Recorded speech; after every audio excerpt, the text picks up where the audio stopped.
Hello, I'm Lieutenant Kevin Ord. I'm with the Lawrence Fire Department. And we're here today in the Lawrence County Jail.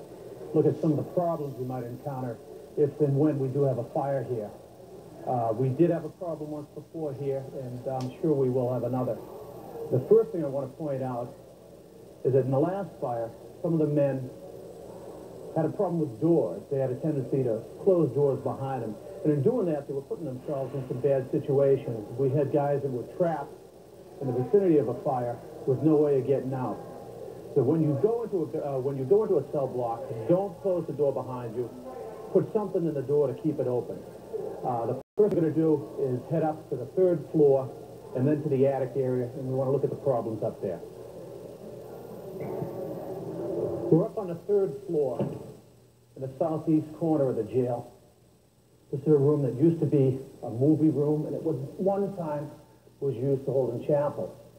There are a lot of problems in this room. There's an opening here, leads up to the attic. If you should go up to the attic, you've got to be very careful. There are portions of attic flooring that are missing. You can see somebody falling through that with no problem at all.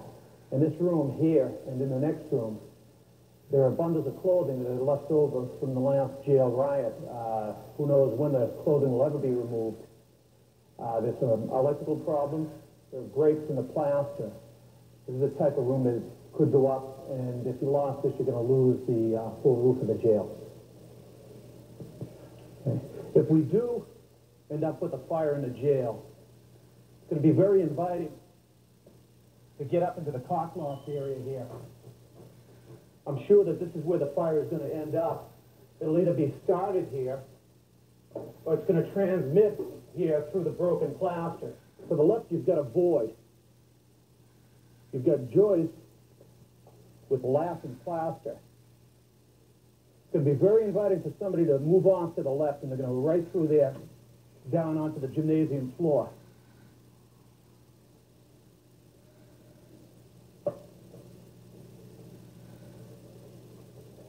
This area is protected with heat detectors along the ridge line. But there are some electrical feeds, and there's some old electrical wiring up here also. Okay. Right, this is a 3rd floor library and classroom area. There are a few problems in here. One of the most important ones is this place has no emergency lighting. There are no lighted exit signs. And up above me, there are breaches in the ceiling where the plaster has fallen down. You can see the bare lat. Now that lat is leading right up to the attic area we had seen earlier. If we get a fire going in here, we're going to get it up into the attic. Right, this is the type of problem that we're going to end up facing over here. You've got homemade electrical wiring. You've got emergency lights that are hanging. You know these lights aren't going to work. We've got a piece of extension cord made up with some duct tape, and God knows where this thing goes. We're in the basement laundry room. There's over 20 men staying down here. As you look around the room, you can see the exposed wiring, you can see the illegal wiring. The zip cord running from work boxes unprotected. There are lights wired together with God knows what. There's one way in and out of this room. There's one detector. I'm sorry, there are 2 detectors, but it doesn't appear to be that they're in working order. The conditions down here are terrible. I wouldn't want to be here in a fire.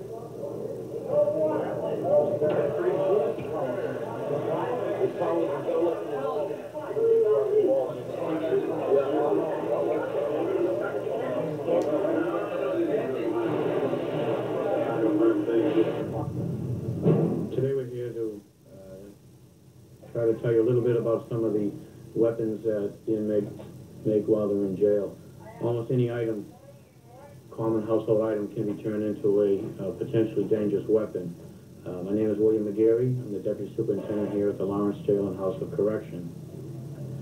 One of the main sources of items inmates use for weapons is parts of beds. They take them apart. This particular item is a bed spring, and they took a piece of cloth to use it for protection of their own hand. And they'll sit there and they'll just sharpen this on these stone walls all day till they get a razor point on their item that they're making. A piece of metal off the bed. This is razor sharp as well, used to slice somebody's throat if need be. This particular item was a shank that was made. This was used in an actual stabbing, almost near fatal. And the handle was part of a hairbrush. The actual shaft, part of a paint bucket, the handle on it. This particular inmate took the time to take the shaft all the way through and to fill it with melted plastic so that it wouldn't go anywhere. And they made themselves a handy little handle. Another similar one, this particular person we still have incarcerated. He's in here accused of murder and freely admits to it. This was a handle to a paint roller. As it comes up and curls over, they snap that. That's pretty sharp on the end as well. And the same, this is a handle from a paint roller as well. There's no limit to their talents and what they're going to, their creativity, what they can come up with.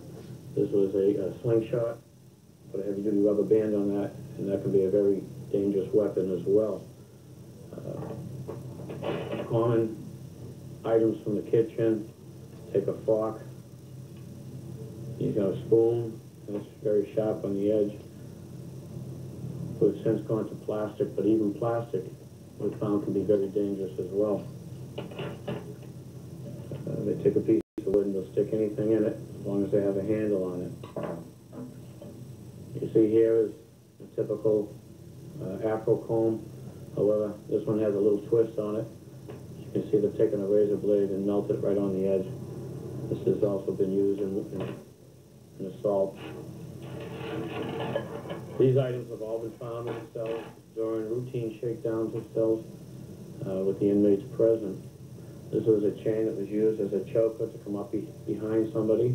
It doesn't necessarily have to be another inmate. It could have been an officer and do a lot of damage to somebody.